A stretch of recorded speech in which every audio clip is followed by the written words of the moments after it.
Hello everyone. तो अब आज की इस वीडियो में आपकी टेस्ट के लिए प्रिपरेशन करते हैं। और देखो पहला क्वेश्चन क्या लिखा हुआ है। पहला क्वेश्चन लिखा हुआ है मिक्सअप रहेगा चैप्टर नंबर 2 8th क्लास का। What is the name of the chapter? The name of the chapter is linear equation in one variable. तो उसका पूरा वन शॉट मतलब कि एक वीडियो में जितना भी रिवीजन हम करा सकते हैं वो रिवीजन कराएंगे। अब वो जो है क्रॉस मल्टीप्लिकेशन वाले भी होंगे, वर्ड प्रॉब्लम भी होगा और नंबर लाइन से भी रिलेटेड क्वेश्चन इस वीडियो में रहने वाले हैं। तो देखो जो आपका पहला क्वेश्चन लिखा है वो क्या लिखा हुआ है। तो पहला क्वेश्चन लिखा है the sum of 3 consecutive. Consecutive का क्या मतलब होता है? लगातार आने वाले। तो लगातार आने वाले 3 नंबर को जब तुम जोड़ोगे और वो जो 3 नंबर है वो कैसे हैं? वो है मल्टीपल ऑफ 9, मतलब ऐसे नंबर हैं जो 9 की टेबल में आते हैं। और 9 की टेबल में तो बहुत सारे नंबर आते हैं। तो लगातार आने वाले, जैसे पहला नंबर अगर तुमने 18 ले लिया, 9 से 9 की टेबल में आता है, तो दूसरा 18 के जस्ट बाद आने वाला ऐसा नंबर लो जो 9 की टेबल में आता है, यानी कि 27। और उसके जस्ट बाद ऐसा नंबर लो जो 9 की टेबल में आता है, वो है 36। तो कुछ इसी तरीके से लगातार हमें 3 नंबर लेने हैं और तीनों को जोड़ना है। और जोड़ने के बाद कितना आना चाहिए? 567 आना चाहिए। तो अब हमें पता नहीं है, हमें पता ही नहीं है कि कौन सा पहला नंबर लिया जाए। तो जब कुछ पता ही नहीं है तो क्या पता है हमें कि हम लोग लेट कर लेंगे उसको x। तो चलो, तो यहाँ पे हम लोग लेट कर लेते हैं, लेट फर्स्ट मल्टीपल, क्या लिखेंगे? फर्स्ट मल्टीपल ऑफ 9 का पहला मल्टीपल हम लोग क्या मान लेते हैं? हम लोग मान लेते हैं x। ठीक है, तो सेकेंड मल्टीपल क्या हो जाएगा? सेकेंड मल्टीपल ऑफ 9 का सेकेंड मल्टीपल क्या हो जाएगा? तो सेकेंड कंसेक्यूटिव, सॉरी यहाँ पे आपको एक चीज और लिखनी है, second consecutive. Okay, second consecutive multiple, second consecutive multiple of 9। Sentence बहुत इंपॉर्टेंट होता है, वो क्या होगा? और उसके बाद थर्ड कंसेक्यूटिव मतलब लगातार आने वाले, third consecutive multiple of 9 equal to करके ये क्या होगा? तो ये सारी चीजें बतानी है। तो देखो भैया, अगर एक तुमने पहला मल्टीपल ले लिया 9, सपोज करो कि पहला मल्टीपल ले लिया 9 का 9, तो दूसरा हो जाएगा 18, तीसरा हो जाएगा 27। यस सर, बात समझ में आ गई, बहुत बढ़िया। अगर एक मल्टीपल ले लिए 9 का 72, तो इसके जस्ट बाद आता है 81 और इसके जस्ट बाद आता है 90। लगातार ही तो लेना है। तो इसका मतलब अगर एक 9 का मल्टीपल तुमने कोई भी ले लिया और उसके जस्ट बाद अगर वाला तुम्हें चाहिए तो पहले वाले में 9 प्लस करना पड़ेगा। Yes sir. और दूसरा वाला मिल गया तो अगर तीसरा चाहिए तो दूसरे वाले में भी 9 को प्लस करना पड़ेगा, क्योंकि तुम 9 का मल्टीपल चाहते हो। तो अगर तुम्हें पहला मल्टीपल मिल गया 9 का और दूसरा चाहते हो तो 9 प्लस करो, तीसरा चाहते हो तो 9 प्लस करो। इसका मतलब अगर हमें पहला मिल गया और दूसरा चाहिए तो उसमें 9 प्लस करो, और अगर तीसरा चाहिए तो उस दूसरे वाले में 9 प्लस करो। ठीक है, ये हो गया। तो तीसरा वाला थोड़ा सा और सॉल्व करते हैं, हो जाएगा x प्लस 18। ठीक भैया। अब उसके बाद क्वेश्चन बोल रहा है, अकॉर्डिंग टू क्वेश्चन कह रहा है कि इन तीनों को जब जोड़ोगे तो 567 आएगा। तो कौन तीनों को? 1 2 और 3 जोड़ देते हैं। x plus 9 plus x plus 18, जब तीनों को प्लस करोगे तो आंसर इक्वल टू के उस तरफ लिखते हैं और हो जाएगा 567। अब जोड़ो x और x कितना हो जाएगा? 3x हो जाएगा, प्लस 18 और 9 जोड़ो कितना आएगा? 27 आएगा, और इक्वल टू करके यहाँ क्या बचेगा? 567। 27 उधर जाके माइनस हो जाएगा, 3x is equal to 567 minus 27, और जब माइनस करोगे तो 540 आपका आंसर आ जाएगा। और इधर क्या बचेगा? इधर बचेगा 3x। ठीक, ये हो गया। अब 3 मल्टीप्लाई में है, उधर जाके डिवाइड में हो जाएगा, 540/3 आ जाएगा। 3 1 जा 3, 3 8 जा 24, 0। बहुत अच्छे से x की वैल्यू कितनी आ चुकी है? x की वैल्यू आ चुकी है 180। ओके, सो x की वैल्यू 180 आ गई है, बट ये आपका फाइनल आंसर नहीं है। ये आपका फाइनल आंसर नहीं है। तो फाइनल आंसर है क्या? तो फाइनल आंसर में देखो बोला है कि सबसे बड़ा नंबर बताओ कौन सा है। अब तुमने 3 नंबर लिए थे, उन 3 नंबर में सबसे बड़ा नंबर कौन सा है? तो सर जिसमें सबसे ज्यादा प्लस हुआ है वही सबसे बड़ा होगा। तो सिंपल सी बात है, तो कॉमन सेंस की बात है। तो सो यहाँ पे लिखोगे, सो लार्जेस्ट नंबर, क्या लिखेंगे आप? लार्जेस्ट नंबर क्या माने थे? x प्लस 18, और x की वैल्यू कितनी आई है? 180। रख दो 180 प्लस 18 कितना हो जाएगा? 198, और यही हो जाएगा आपका आंसर। ओके, चलो दूसरा देखते हैं। दूसरे में लिखा है कि इतने और इतने को नंबर लाइन पे शो करना बहुत आसान है, 2 मिनट का काम है। देखो एक लाइन खींच लिए। अब लाइन जो खींचा है यहाँ बीच में क्या होता है, ओरिजिन, और लाइन के लेफ्ट साइड में, on the left side of the line, मतलब on the left side of the origin there are negative integers, ठीक, मतलब जीरो के, ये रहा जीरो, ठीक, मान लेते हैं जीरो है, तो जीरो के लेफ्ट साइड में, जैसे मान लो तुम हमें देख रहे हो तो तुम्हारे लिए लेफ्ट साइड ये होगा, तो जीरो के लेफ्ट साइड में माइनस वाले नंबर और जीरो के राइट साइड में प्लस वाले नंबर। ये ना सोचना कि सब पगला गए हैं, राइट को लेफ्ट, लेफ्ट को राइट बोल रहे हैं, वो हम आपके बिहाफ पे देख रहे हैं, अपने पे नहीं, अपने हिसाब से नहीं कर रहे हैं, आपके हिसाब से, कि जब आप वीडियो को देख रहे होंगे तो आपका लेफ्ट ये होगा और राइट ये होगा, तो लेफ्ट में माइनस, राइट में प्लस। अच्छा, तो अब देखो -2/11, -5/11 और -6/11 को इस पर शो करना है। तो देखो सिंपल सा एक काम कर सकते हो, यहाँ पे 11 का जानते हो क्या मतलब होता है? 11 का मतलब होता है कि 11 टुकड़े करने हैं। कितने टुकड़े? 11 टुकड़े करने हैं हर यूनिट के बीच में। बहुत बढ़िया, बहुत आसान क्वेश्चन है। इस तरह से आ जाए तो तुम डिनोमिनेटर देखो कि कितने टुकड़े करने हैं और वो टुकड़े तुम्हें हर यूनिट के बीच में करने हैं। सर ये यूनिट क्या है? तो यूनिट मतलब जैसे 0 से तुम 1 खींचोगे तो 0 से 1 के बीच की जो लेंथ है वही 1 यूनिट होती है, ठीक। अब 1 से जब तुम 2 खींचोगे तो इनके बीच की जो यूनिट होती है वो क्या होती है? वो होती है आपकी, वो भी होती है यूनिट होती है। तो अब हम इनके और इनके बीच में 11 लाइन खींचेंगे और इनके बीच में भी 11 लाइन खींचेंगे और उसके बाद जितने भी यूनिट आते जाएगा उनके बीच में 11 लाइन खींचेंगे। तो खींचते हैं, तो यहाँ 1 हो गया, ये हो गया आपका 2 और ये हो गया 3, ठीक, ये हो गया 4, 5, 6, 7, 8, 9 और ये 10 और ये क्या हो गया 11। एक तो पहले से खींचा है, हो गया, इतना काम कर लिया। अब देखो -2/11 शुरू से काउंट करना शुरू करो। 1 2 यहाँ पे आ गया ना 2, तो ये हो जाएगा -2/11, ये हो गया 11th 2 मतलब 11th का सेकंड पार्ट, तो 2/11। फिर 5 बोला है तो वहीं से गिनो 1 2 3 4 5, यहाँ पे आ गया आपका -5/11। फिर बोला 6, तो एक और आगे, यहाँ पे हो जाएगा -6/11। चाहे ऊपर लिखो चाहे नीचे लिखो, उससे कोई बात नहीं। तो ये सारे फ्रैक्शन आपके किस पे शो हो गए? ये सारे फ्रैक्शन नंबर लाइन पे शो हो गए। अब थर्ड देखो, थर्ड में बोला है सॉल्व करिए, चलो करते हैं सॉल्व। यहाँ पे वही फैमिली को इकट्ठा करना है तो कुछ ट्रांसपोज करने का काम करेंगे। चलो ट्रांसपोजिंग करते हैं।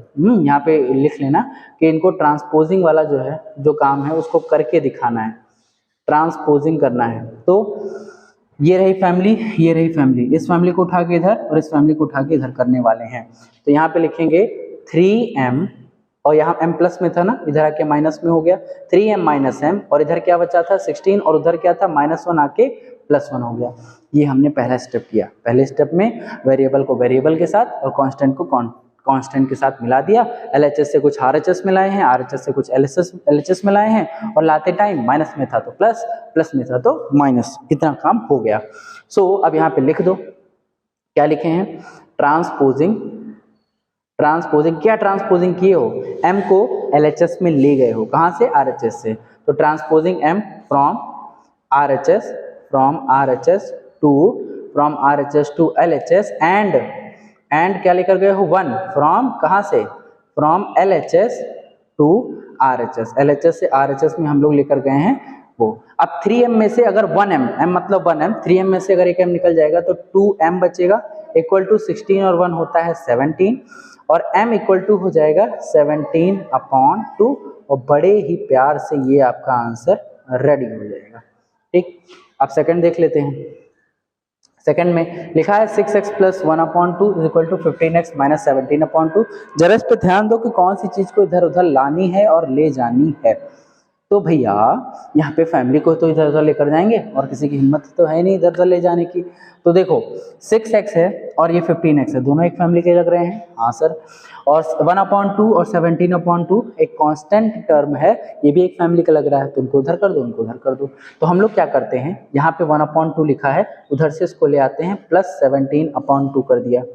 और इधर क्या है, इधर बचा था 15x और उधर से 6x लाके -6, देखो 15x था यहाँ पे और उधर से लाके -6x हमने कर दिया, ठीक। अब हम चाहते तो 1/2 को इधर ले जा सकते थे, हम चाहते 15x को इधर ले आ सकते थे, तो कोई दिक्कत नहीं, ये भी कर सकते हो। लेकिन मेरा मन कर रहा था ऐसा करने का कि 6x को इधर ले आया जाए LHS से RHS में और RHS से इसको LHS में लेते जाएं, तो कर सकते हैं। अब यहाँ पे लिख लो कहानी, क्या लिखे हो आपने? किया है ट्रांसपोजिंग। ट्रांसपोजिंग मतलब होता है कि कोई चीज LHS से RHS में ले जाओ, RHS से LHS में। तो यहाँ से तुम क्या ले गए हो, LHS से तुम क्या लेकर गए हो, सर LHS से गायब हुआ है 6x, तो 6x गायब हुआ है, कहाँ ले गए हो, कहाँ से ले गए हो, फ्रॉम RHS, कहाँ से ले गए हो, फ्रॉम RHS, और कहाँ को ले जा रहे हो, टू LHS में ले जा रहे हैं, कोई बात नहीं। एंड और कुछ ले गए हो क्या, यहाँ से सर, यहाँ से देखो, यहाँ से हमने 1/2 इधर भेज दिया, सॉरी यहाँ से हमने 6x को इधर भेज दिया, तो अरे 6x तो हो गया, इधर से कुछ उधर गया होगा, इधर से कुछ उधर गया होगा। तो भैया यहाँ पे 6x, ये बताओ, ये तो हमारा जो है सही नहीं होगा, फिर 6x इधर आया है ना, तो 6x फ्रॉम LHS टू कहाँ गया है, फ्रॉम LHS टू RHS गया है। और ध्यान, कंफ्यूज मत होना, 6x इधर से उठ के इधर चला गया, 15x के पीछे आ गया, और यहाँ से जो 17/2 था, कौन था, 17/2, ये कहाँ से चला गया, फ्रॉम RHS टू LHS जा चुका है। ठीक, अब सॉल्व करो, जो डिनोमिनेटर सेम होता है ऊपर वाला प्लस हो जाएगा, 18/2 इज इक्वल टू 15 में से 6 निकालो भैया, 9x हो जाएगा, तो 2 इसको कट करेगा 9 टाइम्स में, तो यहाँ पे कितना आएगा, तो यहाँ पे आ जाएगा 9 is equal to 9x, x को यहाँ छोड़ो, 9/9 is equal to x, cut के कितना आ गया 1, तो x की वैल्यू क्या आ गई, 1 आ गई। आई होप आपको ये क्वेश्चन समझ में आया होगा। चलिए फिर आप देखते हैं, अभी यहाँ पे आपके लिए एक होमवर्क है, क्वेश्चन, उसको आप लोग लगाना और give the answer in the comment section. 4x - 7 is equal to 4 - x, तो ये क्वेश्चन आपके लिए होमवर्क है, do it in your copy and give the answer in the comment section. चलिए आगे कुछ और क्वेश्चन देखते हैं। तो अब यहाँ पे देखो वर्ड प्रॉब्लम वाले भी क्वेश्चन है जिसमें जुड़े हुए हैं। तो क्वेश्चन नंबर 4 बोलता क्या है, बहुत बोलता है, क्या बोलता है, डिनोमिनेटर फ्रैक्शन का। तो यहाँ पे फ्रैक्शन की बात आ गई, तो जब कभी भी फ्रैक्शन की बात आएगी तो याद कर लेना, एक ऊपर वाला होगा, एक न्यूमरेटर होगा, एक डिनोमिनेटर होगा। फ्रैक्शन की बात है ना भाई, बात की बात है, तो फ्रैक्शन होगा तो न्यूमरेटर और डिनोमिनेटर तो होगा ही होगा। यस सर, समझ गए। अब देखो क्या है यहाँ पे लिखा है, तो डिनोमिनेटर है फ्रैक्शन का, वो एक ज्यादा है सर, किससे ज्यादा है, न्यूमरेटर से, न्यूमरेटर के दोगुने से। जब न्यूमरेटर लोगे उसका दोगुना करोगे, उसमें एक और ज्यादा करोगे, एक और ज्यादा मतलब प्लस करोगे 1, तब जाके वो डिनोमिनेटर बनेगा। अच्छा सर, अच्छा, कंपेयर किससे करा जा रहा है, कंपेयर करा जा रहा है न्यूमरेटर से, तो हम लोग न्यूमरेटर को क्या मान लेते हैं, न्यूमरेटर को हम लोग मान लेते हैं x, मान लिया। तो ये बताओ तो डिनोमिनेटर क्या हो जाएगा, तो सर डिनोमिनेटर जो था वो बोल रहा था ऐसा कि जब तुम न्यूमरेटर में 2 से मल्टीप्लाई करके 1 प्लस कर दोगे तब वो डिनोमिनेटर बन जाएगा। तो ठीक है, न्यूमरेटर ये रहा, इसमें हमने 2 से कर दिया मल्टीप्लाई और प्लस कर दिया 1, अब तो डिनोमिनेटर बन जाओ, हाँ बन जाएगा, तो हो जाएगा 2x + 1। आई होप आपको समझ में आया होगा, ऐसे ही करते हैं। अब उसके बाद लिखा हुआ है if 2 is added to denominator. अब देखो क्या बोल रहे हैं, अब ये बताओ कि न्यूमरेटर डिनोमिनेटर बन गया तो क्यों ना लगे हाथ हम लोग फ्रैक्शन निकाल लें, बिल्कुल निकाल लेते हैं। तो ऊपर x नीचे 2x + 1, यही तो खेल होता है, यही तो रूल होता है कि सर न्यूमरेटर ऊपर और डिनोमिनेटर नीचे। अब क्वेश्चन ये बोल रहा है कि ये तो न्यूमरेटर ठीक है, ये डिनोमिनेटर ठीक है, लेकिन अगर डिनोमिनेटर में देखो, डिनोमिनेटर में अगर 2 प्लस कर दोगे तो प्लस कर देंगे तो कुछ चेंजेस आएंगे, और वो जो चेंजेस आएंगे उनको हम इक्वल टू के उस तरफ लिखते हैं। यस, तो इक्वल टू के उस तरफ जब लिखोगे तो कितना हो जाएगा, वो 1/3, ऐसा क्वेश्चन बोल रहा है। ठीक, तो आपका क्वेश्चन बन के यहाँ पे रेडी अभी नहीं हुआ है। तो ये था न्यूमरेटर डिनोमिनेटर, डिनोमिनेटर में जब 2 प्लस करोगे तो इसका आंसर कुछ आएगा और वो आएगा 1/3, जो कि इक्वल टू के उस तरफ लिखा जाएगा, ऐसा क्वेश्चन बोल रहा है। अब इनको लिख सकते हो आप, इनको क्या लिख सकते हो, x/2x, और ये दोनों मिलके 3 हो जाएंगे, 2x + 3। अब इन दोनों को ना जोड़ देना कि 2x + 3 = 5x हो जाएगा, ना ना ना, एक के साथ वेरिएबल, एक बेचारा अकेले, तो जुड़ेंगे नहीं।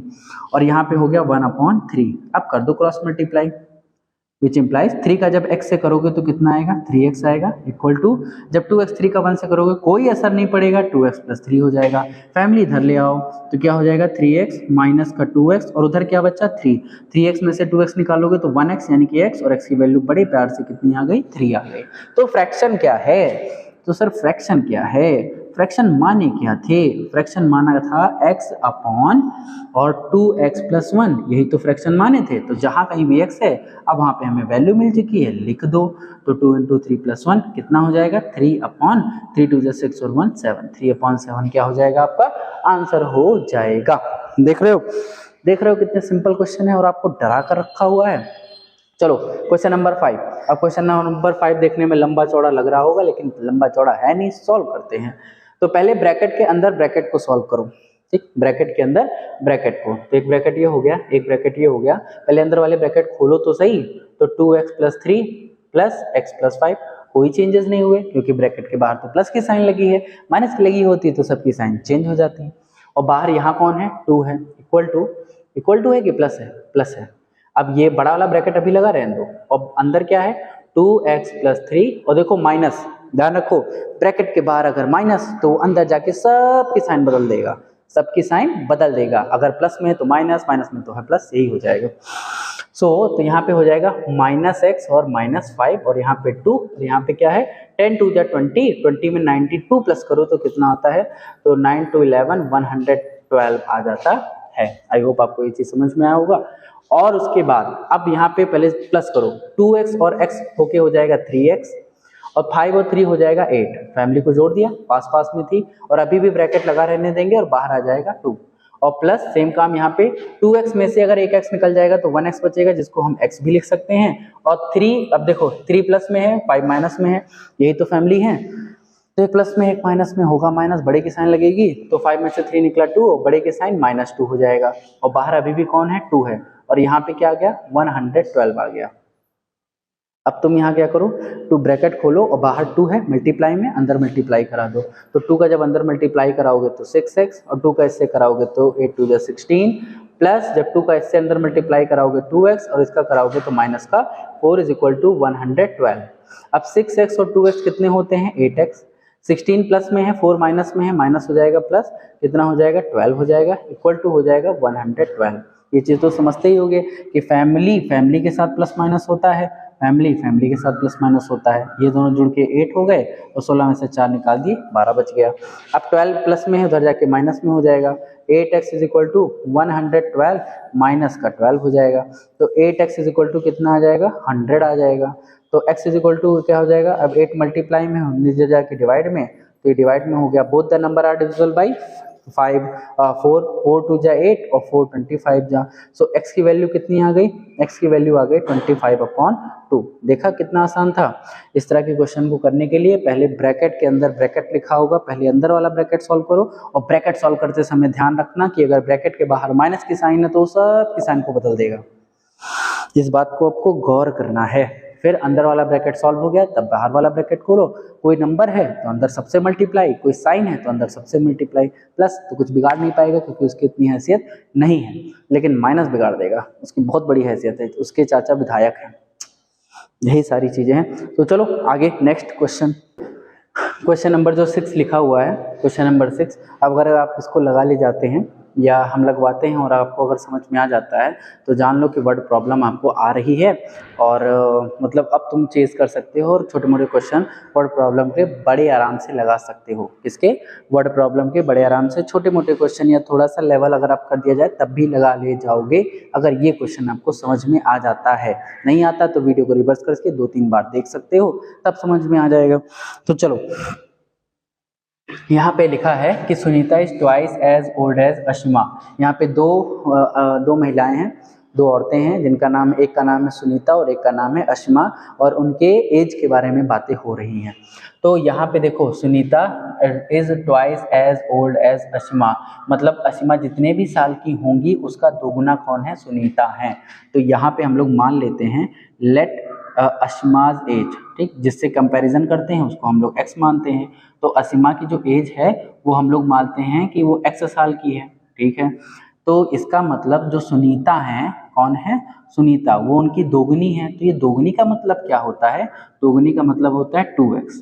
तो अशिमा x साल की हो गई और सुनीता 2x साल की हो गई, ठीक सर। अब आगे, अब देखो यहाँ पे फर्स्ट कंडीशन क्या बोल रहा है। फर्स्ट कंडीशन में देखो, फर्स्ट कंडीशन ही है कि एक ही कंडीशन है। देखिए यहाँ पे बोला है कि if 6 years are subtracted from Asima's age, अगर असीमा की जो एज है उसमें से 6 साल निकाल दिया जाए, क्योंकि मैथ पढ़ रहे हैं उसमें निकालना जोड़ना यानी कि प्लस करना है माइनस करना यही तो होगा। तो अगर असीमा की एज से 6 साल निकाल दिया जाए तो असीमा अभी कितने साल की है, x साल की है, तो अगर उसमें से 6 निकाल दिया गया तो -6 हो जाएगा। तो अगर असीमा की एज x है और अगर इसमें से 6 निकाल दें और 4 साल जोड़ दें सुनीता की एज में, सुनीता की एज कितनी है 2x है, इसमें 4 साल जोड़ दें तो जोड़ दिया 4 साल, तब क्या होगा Sunita will be 4 times Asima's age. वाह भाई वाह। तो जो ये देखो ये सुनीता है, ये सुनीता की एज थी उसमें 4 साल जोड़ दिया, ये असीमा की एज थी उसमें 6 साल माइनस कर दिया, तो ये असीमा की एज है और ये सुनीता की एज है। अब बताओ सुनीता तो पहले ही 2 गुनी बड़ी थी, पहले ही वो 2 गुनी बड़ी थी, अब उसमें 4 साल और जोड़ दिया गया तो अब तो वो और बड़ी हो गई। यस सर, इसका मतलब सुनीता की जो एज है वो असीमा की एज से बड़ी है, इसका मतलब बीच में इक्वल टू की साइन नहीं लगा सकते हैं, गलत हो जाएगा। ठीक है, तो जो छोटा है उसको भी इससे ऐसे नंबर से मल्टीप्लाई प्लस या माइनस कर दो कि वो दूसरे वाले के बराबर आ जाए। क्या सर इस मतलब नहीं समझे? जैसे यहाँ लिखा है 1, यहाँ लिखा है 5, दोनों बराबर है? नहीं है, छोटा पड़ रहा है क्या ये? हाँ, तो इसमें 4 प्लस कर दो, हो गया बराबर। सर प्लस नहीं करना चाहते मल्टीप्लाई कर दो, ये कर दिए। सर मल्टीप्लाई नहीं करना चाहते माइनस कर दो, अब तो बराबर हो गया। मतलब कहने का है कि अगर इक्वल नहीं तो इक्वल कर दो ना। तो असीमा छोटी है, कितना छोटी है देखो, जब तुम ये सब काम करोगे, ये सब काम मतलब 6 साल तुम माइनस कर दोगे असीमा की एज से और 4 साल जोड़ दोगे तुम सुनीता की एज के, तो जो सुनीता है वो 4 गुना, यहाँ पे देखो लिखा है वो 4 गुना बड़ी हो जाएंगी असीमा की एज से। गुना मतलब मल्टीप्लाई, तो सुनीता की एज 4 गुना बढ़ जाएगी। तो 4 गुना कम कौन है? असीमा। तो उस एज 4 साल मल्टीप्लाई किस में करेंगे? असीमा की एज में करेंगे। तो ये रही असीमा की एज, मल्टीप्लाई कर दिया 4 से, 2 टर्म थे इसलिए ब्रैकेट लगा के बाहर 4 से मल्टीप्लाई कर दिया, क्योंकि अगर ब्रैकेट नहीं लगाएंगे तो लगेगा कि सिर्फ x से मल्टीप्लाई हो रहा है, लेकिन मल्टीप्लाई तो सबसे कराना है। तो समझे बात, जो छोटा पड़ रहा है उसे मल्टीप्लाई करा दो, क्योंकि बड़े वाले में कराओगे तो पहले से ही बड़ा है और बड़ा बन जाएगा। अब सॉल्व करते हैं इसको। ध्यान रखना, उसने बोला था कि जो सुनीता है वो 4 गुना हो जाएंगी असीमा की एज का, तो असीमा की एज का 4 गुना हो जाएंगी। तो ये रही सुनीता और 4 गुना बड़ी हो चुकी हैं और ये बेचारी 4 गुना छोटी थी, तो 4 से मल्टीप्लाई कर दिया। अब सॉल्व करो, 4 का x से कराओगे तो 4x और 4 का 24 से कराओगे तो -24 और यहाँ पे आ गया 2x + 4। फैमिली को इधर उधर करो, 2x इधर आ जाएगा, 24 उधर चला जाएगा, 4x - 2x हो जाएगा और वहाँ 4 बचा था +24 हो गया। यहाँ पे 2x आ गया, यहाँ पे आ गया 28 आ गया। x = आ जाएगा 28/2, कट करके आ गया यहाँ पे 14। सो x की वैल्यू कितनी आ गई? 14 आ गई। ये आपका फाइनल आंसर नहीं है। कह रहे हैं कि how old were they 2 years ago, वो 2 साल पहले, ध्यान से समझना, वो 2 साल पहले कितने साल के थे। तो पहले पता तो कर लें कि अभी वो कितने साल के हैं। तो असीमाज एज, ये सब उनकी प्रेजेंट एज की बात हो रही है, असीमाज एज। तो असीमा का एज क्या माने थे? x, और x यहाँ पे क्या लिख दोगे? 14। असीमा कितने साल की है? 14 साल की है। और उसके बाद सुनीताज एज, सुनीता की एज को क्या माने थे? 2x, यानी कि 14 × 2 यानी कि 28 ईयर्स, ये मान लिए थे। ठीक है, तो असीमा 14 साल की और सुनीता 28 साल की। लेकिन वो पूछ रहा है कि 2 साल पहले, तो ये तो प्रेजेंट एज है, ध्यान रखना, हमने प्रेजेंट एज को ही प्रेजेंट एज को ही हम लोगों ने x और वो माना था। अब 2 साल पहले, तो यानी कि 2 years ago, 2 साल पहले। तो 2 साल पहले जो असीमा थी वो कितने साल की रही होंगी? सर अभी तो 14 साल की हैं, तो 2 साल पहले माइनस कर दीजिए, 14 - 2 यानी कि 12 साल की रही होंगी। बहुत बढ़िया, तो बहुत आसान हो गया। और सुनीताज एज, सुनीता कितने साल की रही होंगी? सुनीताज एज, तो वो सर अभी कितने साल की हैं? 28 साल की हैं, तो माइनस कर दीजिए 2, कितना आ जाएगा? 26 साल हो जाएगा, तो वो 26 हो गई। ठीक, आई होप आपको ये बात समझ में आई होगी और बहुत अच्छा क्वेश्चन था, और अगर समझ में आ गया होगा तो बल्ले बल्ले, आपको सैल्यूट है। और चलिए अब ये क्वेश्चन नंबर 7 में थोड़ा सा हम बता देते हैं, उसके बाद पूरा आंसर निकाल के आपको आंसर देना है। तो देखो, पहले ब्रैकेट है, ये जो लाइन खींची है इसका मतलब होता है अपॉन। क्या होता है? अपॉन। तो अब जब ब्रैकेट के अंदर ब्रैकेट है तो पहले अंदर ब्रैकेट वाले को खोलो, तो यहाँ पे ये बड़ा ब्रैकेट रहेगा और ये वाले ब्रैकेट को खोलोगे तो कोई असर नहीं पड़ने वाला। और जब इस ब्रैकेट को खोलोगे तो बाहर माइनस है, तो चाचा विधायक हैं तो सबको जो है विधायक बना देंगे। -5x और माइनस +7, चाचा विधायक हैं का मतलब है कि अगर ब्रैकेट के बाहर माइनस है तो सबकी साइन को बदल देगा, यानी कि 5x प्लस में था माइनस में हो गया, माइनस में था तो प्लस में हो गया। अपॉन लगा है तो कुछ इस तरह ना लिख दें, ये टेढ़ा टेढ़ा का क्या मतलब होता है। तो यहाँ पे हो गया लाइन और यहाँ पे हो गया आपका 6x प्लस 11 और इक्वल टू करके क्या हो गया -8/3। अब कुछ सॉल्व कर सकते हो तो कर लो सॉल्व। देखो 2x में से 5x निकलेगा तो -3x आएगा, तुम जानते हो बड़े की साइन लगेगी और साइन डिफरेंट है तो माइनस हो जाएगा और 7 और 3 मिलके हो जाएगा 10 और यहाँ पे आ गया आपका 6x प्लस 11 और यहाँ पे आ गया -8/3। अब इसके आगे आपको पता है क्या करना है, इसके आगे हमें करना है क्रॉस मल्टीप्लिकेशन। तो जब क्रॉस मल्टीप्लिकेशन तुम करोगे then you will get the answer of x multiplication. ठीक, तो अब इसके आगे वाला जो पार्ट है वो आपके लिए क्या है, वो आपके लिए होमवर्क है। सो होमवर्क में है कि x की वैल्यू आपको निकाल के दिखानी है। तो फाइंड करिए x की वैल्यू, क्योंकि क्रॉस मल्टीप्लिकेशन है वो तो तुम्हें आता ही है, आपको ही आता है। सो चलिए मिलते हैं नेक्स्ट वीडियो में एक नए टॉपिक के साथ, तब तक के लिए keep watching and keep loving. Thank you.